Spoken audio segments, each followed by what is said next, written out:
You know, one of the phenomenons that we're seeing nationally is this thing that we call clustering. And sometimes it's around the tech industry, certainly in Houston in the energy corridors around the energy industry. And sometimes that clustering makes opportunities strong in markets that overall might not be that strong if you find the right cluster. But certainly in markets like Dallas that are strong overall, I wonder, are we seeing that same clustering effect here around certain tenants or areas? Yes, the live, work, play phenomenon is very, very active in Dallas. And by clustering, I'm talking about people that are locating around high density urbanized areas, whether they're a downtown area or a town center or something like that in the suburbs. And that is where most of our growth, and that's where most of the large employers are going. It's all about talent. It's a war for talent out there, and it's all about trying to attract and retain the millennial. Well, let me touch on that, and Mike, I promise I'll come back to you with the next question. But this talent thing is changing the way we look at our business. I'll give you an example.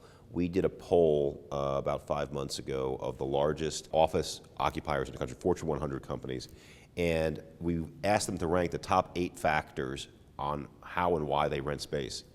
The top 6 factors were all related to talent retention, happiness, wellness. The 7th factor was rent.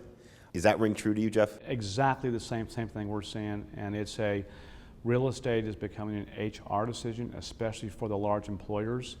It's all about recruiting and retention and the millennial, and what those people are looking for and what's important to them is quite different than what the boomers had in the past. So absolutely. So Mike, as a developer who can build anywhere, how is this changing the way that you choose to build or where you choose to build, whether it be attracting talent, clustering, or otherwise? Well, hopefully it's not a change in the way we do things, but our focus really is on getting the best sites in the best submarkets and the best markets, and all of that's driven by job growth and the phenomenon we're talking about here. Where do people want to be? Where do they want to live, work, play? The way the population approaches life now has changed.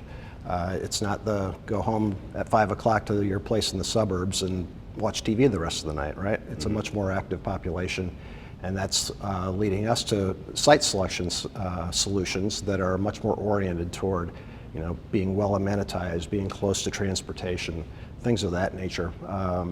We want our tenants to be able to win the war for talent, and that's what we consider when we select the projects that we're going to develop.